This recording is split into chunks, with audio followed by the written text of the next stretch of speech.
하겠습니다. 사사기 14장 17절부터 20절 말씀입니다.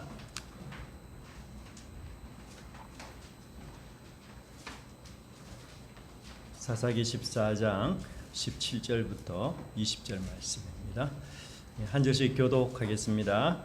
7일 동안 그들이 잔치할 때 그의 아내가 그의 앞에서 울며 그에게 강요함으로 일곱째 날에는 그가 그의 아내에게 수수께끼를 알려주매 그의 아내가 그것을 자기 백성들에게 알려주었더라.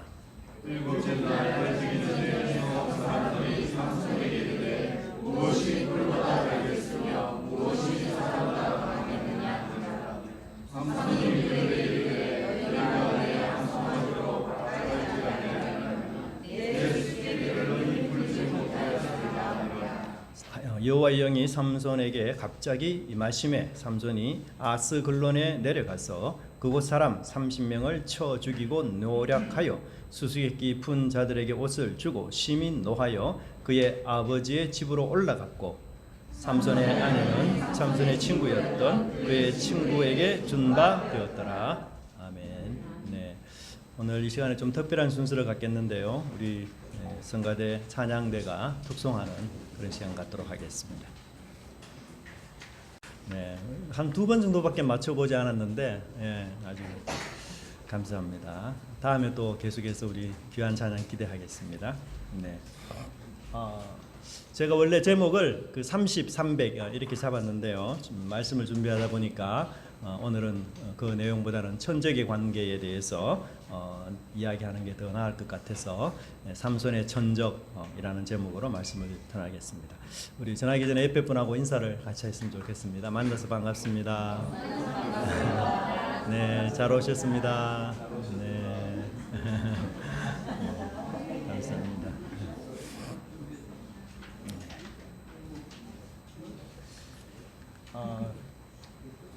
여기 나오는 동물들에 대해서 한번 맞춰보십시오.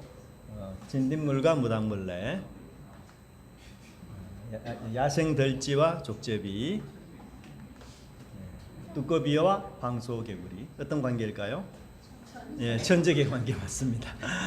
제목처럼 우리 동물 세계에는 이 천적의 관계가 있는 거죠. 무당벌레는 진딧물을 잡아먹습니다.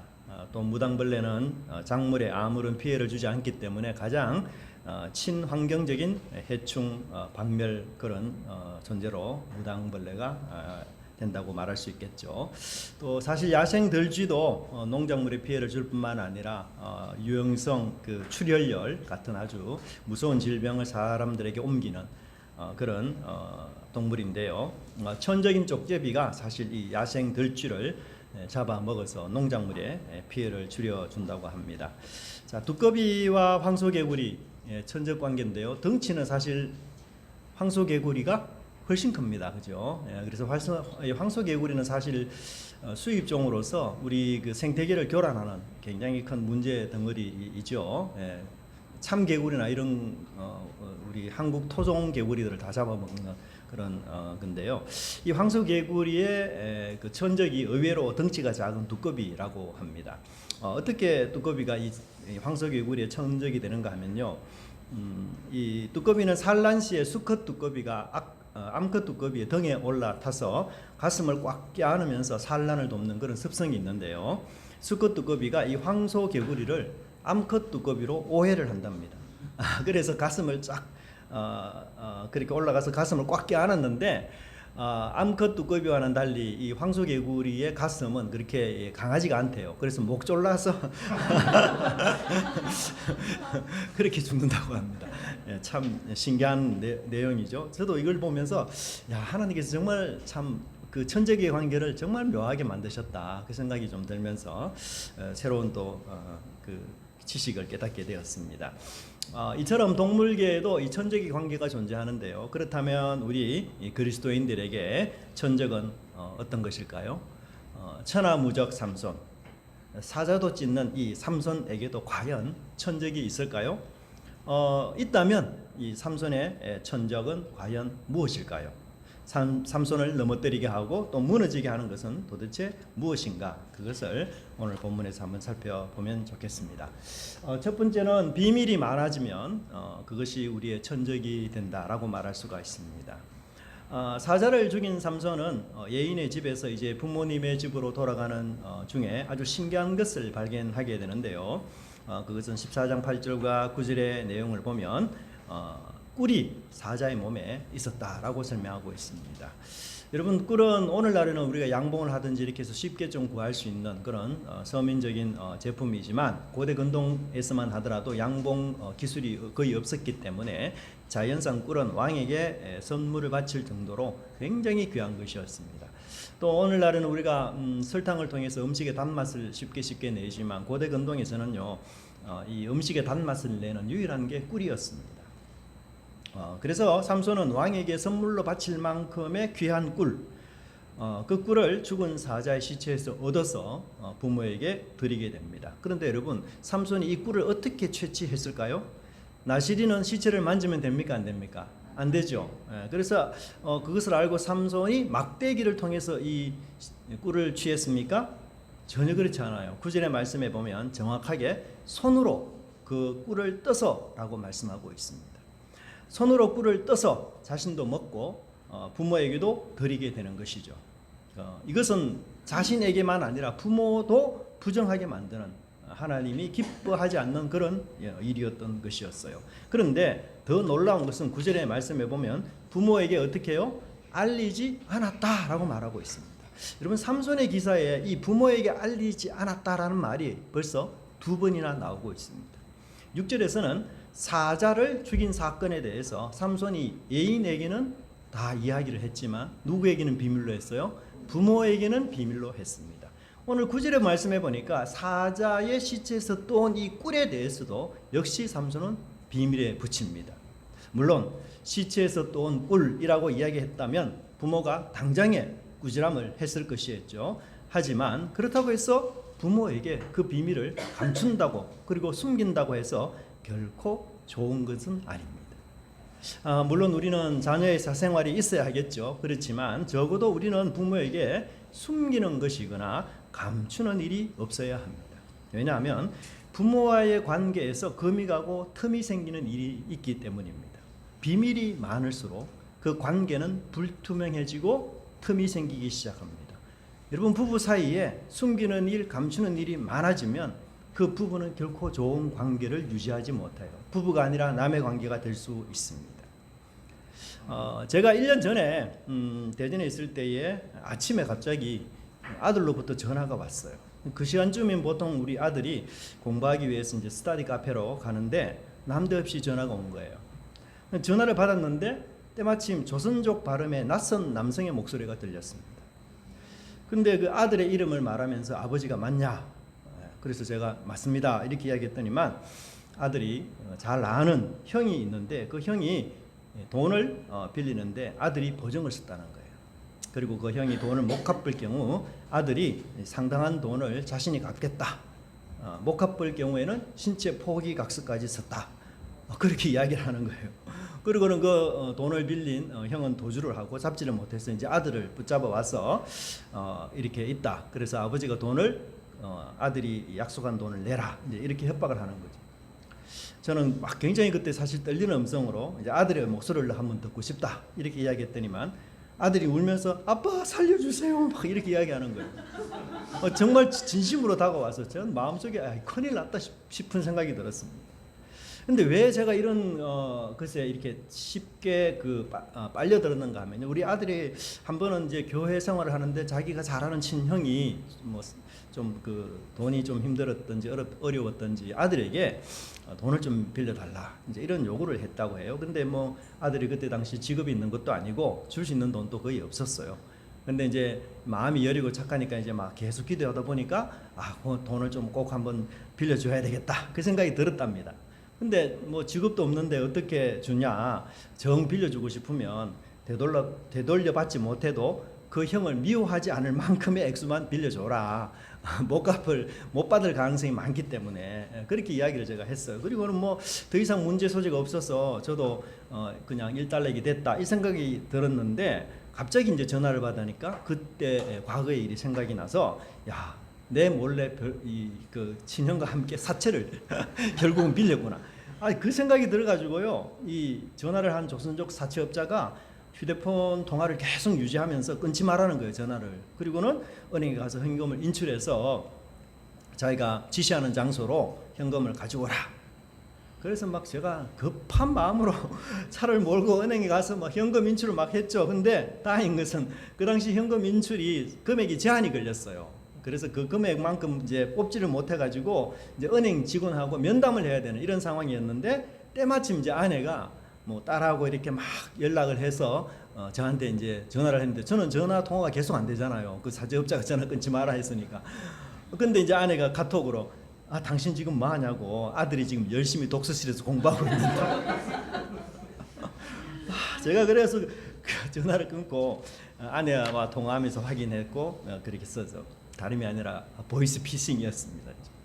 근데 너무 교묘하게 그 제가 이제 그 전화를 받았는데 보통 우리가 전화 받으면은 이렇게 사진이 먼저 나오잖아요. 상대방 사진. 아들 사진이 그대로 나오는 거예요. 그리고는 제가 밑에 전화번호를 확인 안 했어요. 국제 전화라고 내중에 보니까 그게 뜨더라고요. 근데 저는 이제 아들 사진만 보고 아들이 한 전화구나 이렇게 이제 착각을 했던 것을 제가 이 이야기를 하면 이유가 뭔가 하면 보이스피싱 사건도 사실은 가족 간에 대화가 상실되어서 일어나는 일일 수가 있겠다 이 생각이 참 많이 들었습니다.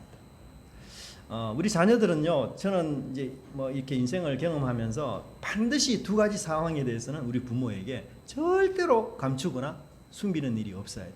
반드시 두 가지 상황. 제가 경험한 바로 첫째는 재정 상황입니다.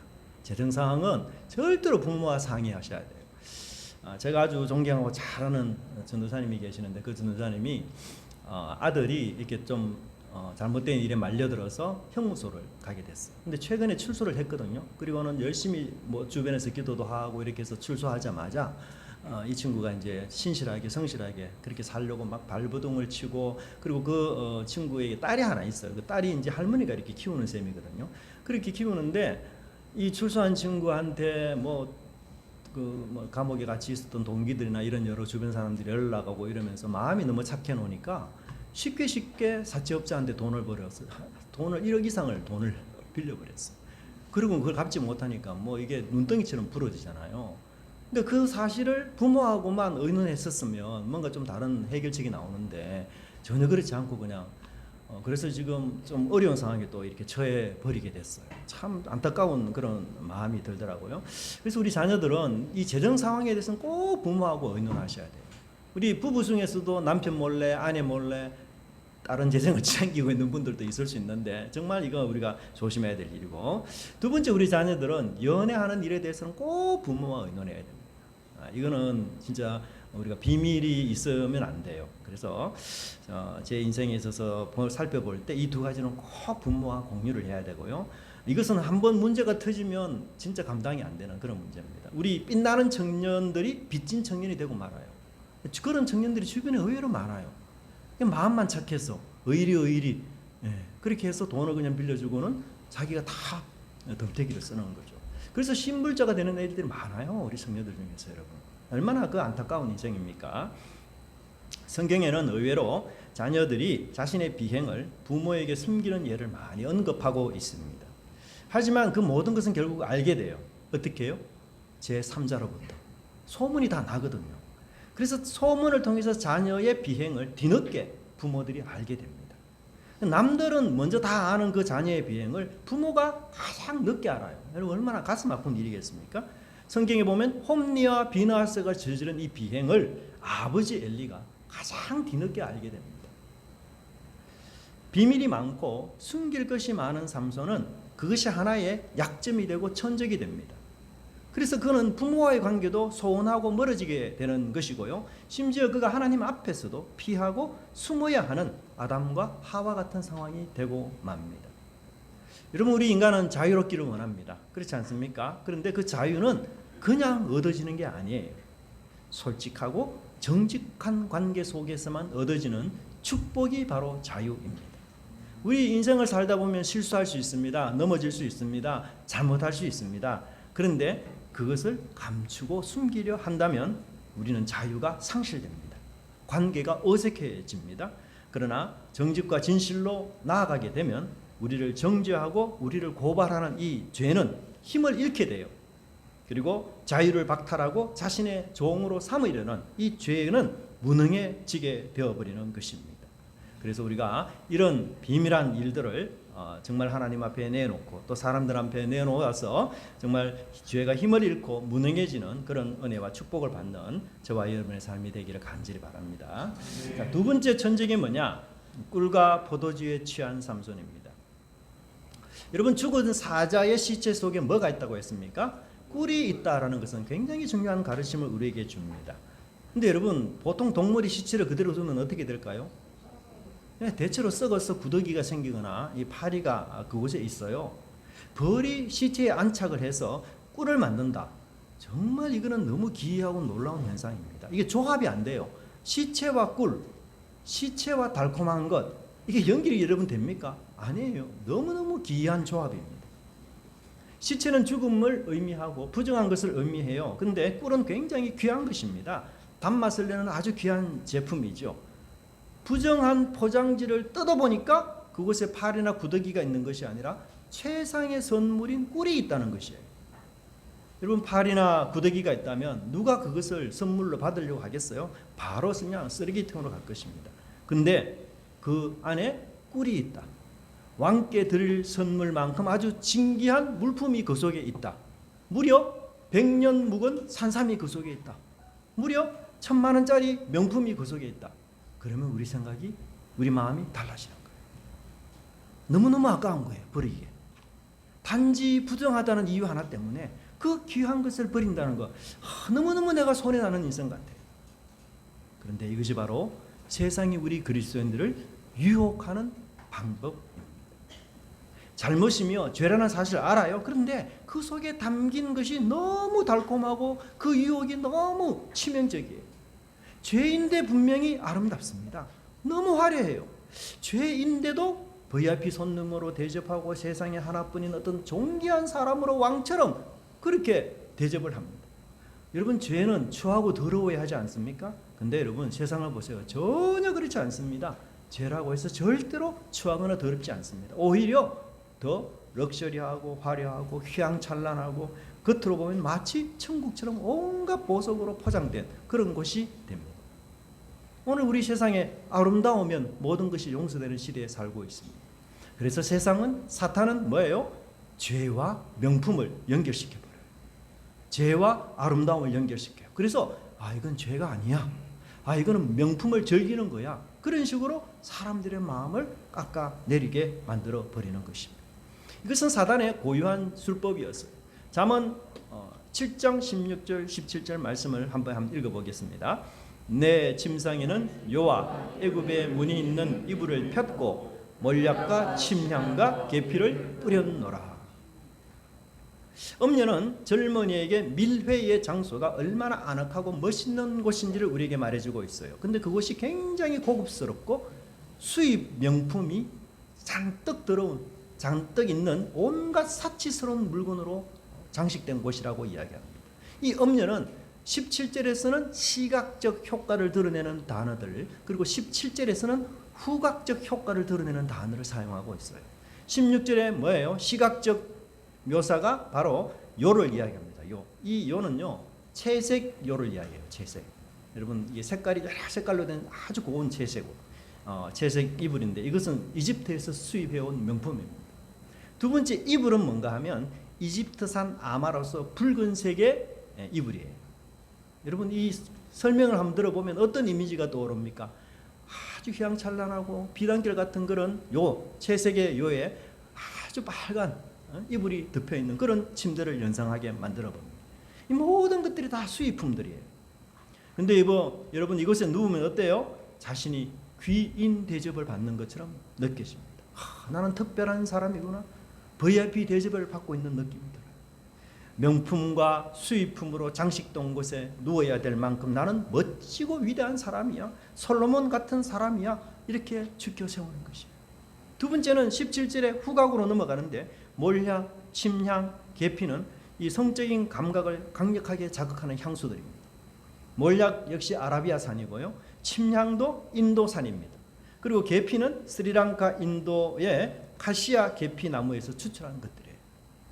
여러분 이 음녀가 침향과 침실을 소개하고 심지어 시각과 후각을 자극하는 이 모든 제품들을 소개할 때에 고가 명품을 이야기해요. 왜 그럴까요? 죄를 미화시키기 위해서 그렇게 하는 것이에요. 고급함, 화려함, 럭셔리함 이런 문화들은 죄를 취하거나 더럽게 여기지 않도록 하는 마력이 그 속에 숨어 있습니다. 같은 죄인데요. 거기에 화려함과 명품이 더해지면 그냥 아름다운 것으로 둔갑해 버립니다. 네온 사인이 번쩍이는 여러분 지하로 한번 들어가 보십시오. 흥쾌한 음악 소리가 막 들려오지 않습니까? 그러면 아주 예쁜 미인들이 영접하고 환영을 합니다. 일상에서는 그런 미인이 나를 쳐다보지도 않아요. 그런데 이곳은 그렇지 않습니다. 꿈에 그리던 미녀들이 얼마나 나를 환대해 주는지 모릅니다. 오빠 왜 이제 오냐고, 너무너무 보고 싶었다고. 아 우리 만나면 우연이 아니야 뭐 이러면서 온갖 얘기를 다 하지 않습니까? 그래서 이 잠언에 나오는 이 음녀의 말처럼 비슷하게 이야기하죠. 15절 보세요. 이러므로 내가 너를 맞으려고 나와 내 얼굴을 찾다가 너를 만났도다. 하나님의 뜻으로, 하나님의 뜻이 아닌 것은 우리 만남이 이루어질 수 없었어. 당신은 너무 매력이 넘치는 사람이, 내 이상형이면 내가 그토록 그리던 바로 그 사람이야. 우리의 만남이 우연이 아니라는 거예요. 왜 이런 표현을 씁니까? 당신과 나와의 만남은 탈선이나 죄가 아니다라는 사실을 합리화하고 명분화시키기 위해서 종교적인 이유를 지금 들이대고 있는 것이에요. 종교적 구실을 그 속에 집어넣습니다. 우리 둘이는 너무 마음에 맞는 환상적인 짝이. 그러면서 아내에게서도 한 번도 듣지 못한 멘트들을 마구마구 막 듣습니다. 또 반대로 사모님들을 영접하는 곳도 있지 않습니까? 사모님 너무너무 아름다우세요. 정말 나이보다 훨씬 젊어 보이십니다.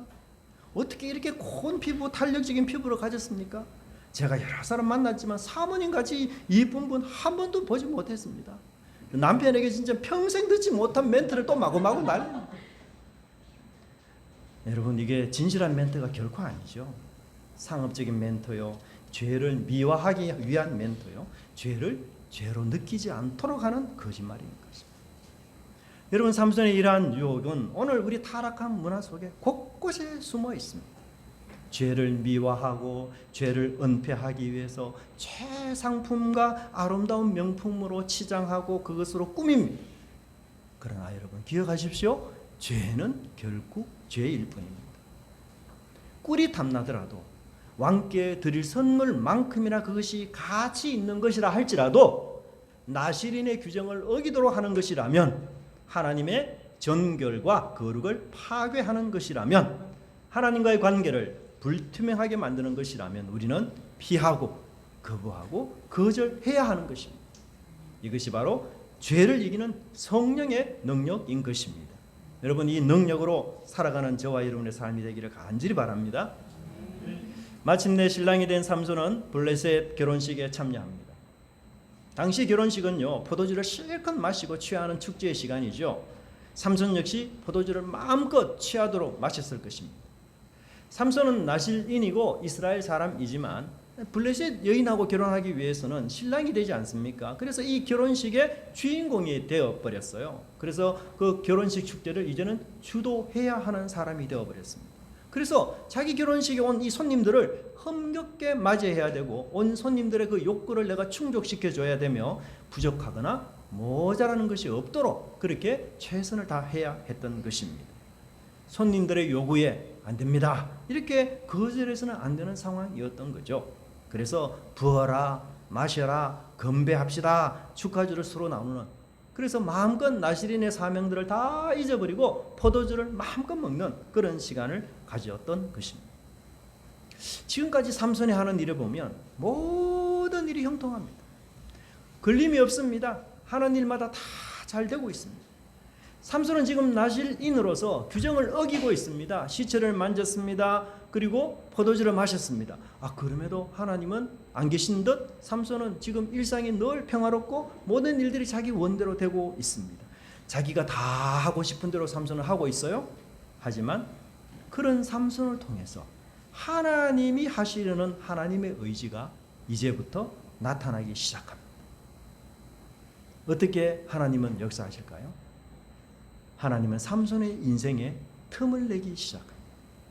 그렇게 궁합이 잘 맞던 블레셋 사람들과도 틈이 생겨요. 그리고 자기 아내와도 또 틈이 생깁니다.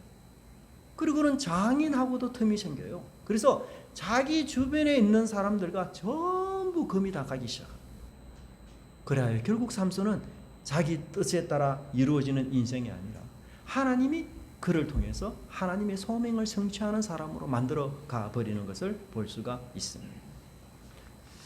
성경 말씀 사사기 14장을 보시면 이 삼손이 결혼식에 참여하는데 이 신랑 들러리라고 말할 수 있는 신랑 친구들이죠. 신랑 친구들이 몇 명이 왔습니까? 30명 정도가 왔어요. 여러분 우리가 이제 신랑 들러리가 30명이라는 게 많은지 적은지 잘 분간이 안 가는데요. 우리 마태복음 25장 같은 경우 신부 들러리가 10명이 나오잖아요. 그러니까 30명은 굉장히 많은 숫자예요. 보통 신랑 들러리가 한 그 고대 근동에서 7명 내지 10명 사이라고 말합니다.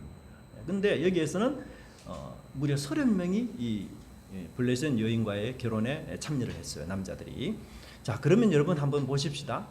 삼손의 입장에서는 블레셋 여인하고 결혼하는 것이 좋을 수 있지만 블레셋 입장에서는 이스라엘 사람인 삼손하고 결혼하는 것이 기분이 어떨까요? 썩 내키지 않아요. 예를 들어서 우리가 일본에 치하에 있다 할 때 우리 한국 사람이 일본 여인하고 결혼한다. 그럼 일본 사람 안 좋아하죠. 피지배 나라가 어디 감히 지배 나라인 여성하고 결혼하려고 하느냐. 뭐 그런 선입견 갖는 거 당연하지 않겠어요? 지금 블레셋 나라도 그런 거예요. 그래서 삼손에게 30명의 친구 들러리가 온 것은 삼손에게 세를 과시하기 위해서 데리고 온 거예요. 세를. 여러분 다윗에게도 보면 용사 30명이 있어요. 그죠? 그리고는 압살롬 같은 경우는 50명을 데리고 돌아다녔어요. 자기 호위병. 그러니까 굉장한 세를 암시하고 있습니다. 그래서 겉으로 보기에는 삼손을 받아주는 것 같지만 실제로는 야, 너가 감히 이스라엘 사람인 주제에 우리 블레셋 여인하고 결혼해? 결혼하더라도 너는 우리한테 함부로 대하면 안 돼. 우리가 너를 무시하고 있어. 이런 어투로 이들이 30명의 사람들을 데리고 온 것이었습니다. 그래서 블레셋 힘의 모습을 한번 보여주려고 하는 것이었어요. 결국 블레셋 사람과의 틈은 삼손이 치중해낸 수수께끼 때문에 일어나게 되는 것입니다. 그 수수께끼가 화근이 되어서 블레셋 사람과 메울 수 없는 간격, 즉 원수 관계가 되어버립니다. 그 수수께끼는 먹는 자에게서는 먹는 것이 나오고 강한 자에게서는 단 것이 나왔다라고 말하고 있습니다. 여러분 잔치를 보통 즐기게 되면요, 우리가 속담을 푼들다든지 지혜를 서로 경쟁한다든지 수수께끼를 서로 내면서 이렇게 잔치의 여흥을 즐기는 거 괜찮을 수 있죠. 그런데 남자들은 뭘 해야 신이 납니까? 그냥 하면 안 돼요. 내기를 해야 신이 나요. 그렇죠? 그래서 삼손도 여기 내기하지 않습니까? 예? 근데 여러분 삼손의 내기가 장난이 아니에요. 뭐예요? 베옷 30벌과 겉옷 30벌. 이거 엄청난 재산입니다, 여러분. 고대 근동에서는 보통 사람들이 옷 하나만 갖고 있었어요. 근데 옷 2벌을 갖고 있다는 건 굉장히 엄청난 재산이에요. 특별히 베옷은 외출 때 입거나 잠잘 때 덮는 일반용으로 사용되는 긴 겉옷이고요. 겉옷은 뭐냐? 채색옷이에요, 채색옷. 이거는요 잔치라든지 아주 특별한 일이 있을 때 입는 예복입니다. 우리 결혼식 참여할 때 그냥 입지 않잖아요. 양복 입고 가잖아요. 양복이에요. 그래서 만찬 의복이기 때문에 이 보통 그 금액이 되는 굉장히 큰 돈이 걸린 그런 내기판입니다. 우리가 내기해도 여러분 간단하게 해야 되지 크게 내기하다간 의가 상하잖아요. 예? 그런데 여러분 삼손이 이렇게 큰 내기를 한 이유가 또 있어요. 이 수수께끼는 분명히 누가 이길까요? 그렇죠. 삼손이 이길 수밖에 없는 수수께끼예요. 왜냐하면 이건 삼손의 개인 경험에서 나온 것이기 때문에 일반적이고 보편적인 게 아니에요. 그래서 아무도 맞출 수가 없습니다. 이 수수께끼는. 그래서 삼손은 이 수수께끼는 자기가 분명히 이길 줄 생각하고 내기를 아주 크게 그렇게 한 거죠. 근데 블레셋 사람들도 뭐 30명이나 왔는데 이 내기에 그냥 꼬리를 내릴 수 없잖아요. 그래서 자기도 자존심이 있으니까 그래 하자 그렇게 시작이 됐는데 아무리 생각해도 이 수수께끼를 맞출 수가 없어요. 그래서 그들이 어떤 방법을 씁니까? 네, 오늘 본문에 보면 삼손의 누구를요? 아내를 협박하기 시작합니다. 근데 여기서 블레셋 사람들이 굉장히 악하다는 걸 우리가 알 수가 있는데요. 그게 뭔가 하면 삼손의 아내에게 혐의를 뒤집어 씌웁니다. 어떤 혐의입니까? 너희가 우리의 소유를 빼앗고자 하여 우리를 청한 것이 아니냐. 요놈 봐라. 삼손하고 아내가 둘이 작당을 해서 우리 소유를 다 빼앗으려고 너무너무 어려운 수수께끼를 내고 이렇게 있구나. 그런 식으로 지금 오해를 한 것입니다. 삼손과 아내가 작당해서 자기들의 재산을 다 탈취하고자 하는 계략이. 그리고는 당신이 삼손에게 가서 수수께끼 문제를 해결할 답을 우리에게 주지 않으면 어떻게 하겠다? 집을 불살하겠다라는 엄청난 협박을 하고 있습니다. 여러분 여기에 블레셋 사람의 악한 기질을 엿볼 수 있어요. 블레셋 사람들이 이런 일이 한 번만 있는 게 아닙니다. 후에 들릴라와의 관계 속에서도 블레셋이 여전히 이런 작전을 써요. 그게 뭔가 하면요. 강자에게는 아주 약자처럼 아부하지만 약자에게는 잔인한 강자로서 군림하는 것이에요. 그게 블레셋 사람의 특징입니다. 삼손의 기사 내에 내내 있는 내용이 나와요. 한마디로 블레셋 사회는 어떤 사회입니까? 힘이 지배하는 사회였어요. 그 사회에서 약자는 강자의 요구를 무조건 들어줘야만 살 수 있습니다. 강자의 행포에 이 약자는 아무 방어책이 없어요. 삼손의 아내에게 혐의를 뒤집어 씌워서 그렇게 하면 해결 방법이 없습니다. 약자에게는 없는 혐의도 뒤집어 씌우고 증명되지 않는 혐의도 만들어서 죄인으로 만들어버리는 게 강자의 권리였어요. 그래서 강자는 언제나 승리하고 의인이 되는 것이었습니다. 큰일이 났습니다. 삼손에게 수수께끼는 하나의 유흥으로 시작이 됐지만 아내에게는 이제 자신과 아버지의 집에 생존권이 달린 아주 중요한 문제로 크게 확산이 되어버렸습니다. 결국 삼손의 아내는 어떻게 합니까? 삼손에게 수수께끼를 해결하기 위해서 눈물을 흘리며 삼손을 압박합니다. 마침내 삼손과 아내 사이에도 뭐가 생기기 시작합니까? 틈이 생기기 시작합니다. 사실 아내는 분명히 삼손이 사자를 찢어 죽였다라는 얘기를 들었거든요. 그런데도 그걸 믿지 못한 것 같아요. 그리고 만일 이 아내가 진정으로 삼손을 사랑하고 믿고 의지했다면 자신이 당하는 이 협박을 남편에게 이야기했을 거 아니에요. 그죠? 예. 그러면 삼손이 이 문제를 해결해 주었을 것이에요. 하지만 아내는 삼손을 믿지 못했습니다. 결국 아내는 자신과 아버지의 집을 살리기 위해서 누구를 배신합니까? 남편 삼손을 배신하게 됩니다. 아내는 남편으로부터 들은 이 수수께끼의 정답을 블레셋의 협박자들에게 알려주게 됩니다. 결국 삼손의 결혼은 엉망진창이 됩니다. 장인은 삼손의 아내를 또 다른 남자에게 주어버립니다. 여러분 하나님이 만드신 이 작은 틈은 나비 효과를 일으켜서 삼손이 계획한 모든 일들을 뒤틀리게 만들어 버립니다. 여러분 우리 원자로에 틈 하나 생기면 어떻게 됩니까? 엄청난 재난이 초래할 것 아니에요?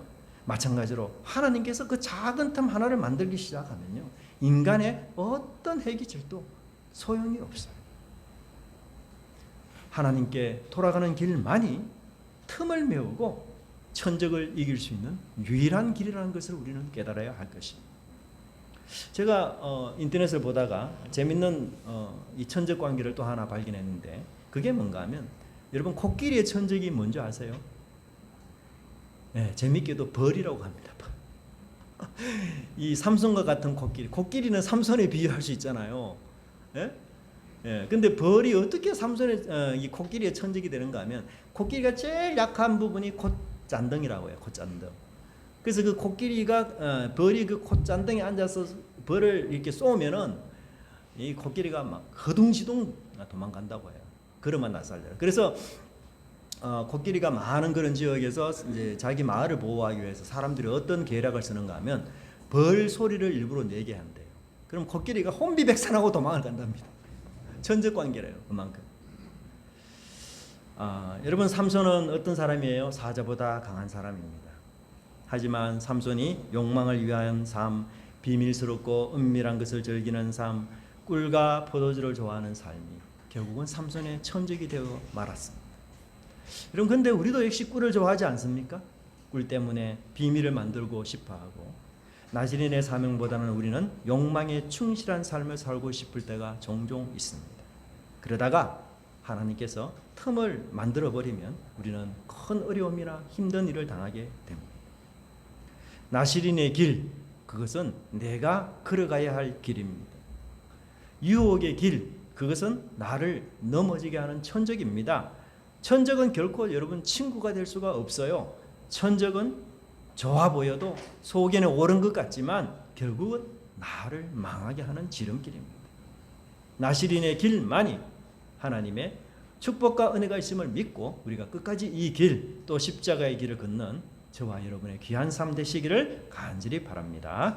기도하겠습니다. 하나님 아버지, 오늘 저희들에게 귀한 말씀을 통해서 우리 그리스도인들의 천적이 어떤 것인지를 배우게 하시고 삼손처럼 강하고 힘있고 능력 있는 자라 할지라도 하나님 나시린의 삶에서 떨어지고 거룩과 정결의 삶에서 멀어질 때에 아버지 하나님, 저희들의 강한 것도 소용없고 많은 것도 소용이 없으며 부한 것도 아버지 지혜가 탁월한 것도 아무 소용이 없음을 주님 다시 한번 깨닫게 됩니다. 하나님, 저희들의 교만을 낮추어 주시고 겸손하게 주께서 말씀하신 이 나시린의 사명, 주님의 신부로서의 그 정결과 거룩의 삶, 그 길을 저희들이 끝까지 다름질할 수 있도록 하나님 인도하여 주시옵소서. 비록 천적이 우리 눈에 좋아 보여도 또 아버지 하나님 우리 속인에 옳게 보여도 하나님 그것은 결코 우리의 동지나 친구가 될 수 없음을 깨닫고 저희들이 성령을 친구 삼아 하나님 그렇게 믿음의 인생길을 갈 수 있는 승리하는 인생 될 수 있도록 은혜가 넘치는 우리 성도들을 주께서 강건하게 붙잡아 주시고 축복해 주시옵소서. 감사드리고 예수님 이름으로 기도드리옵나이다. 아멘. 찬송가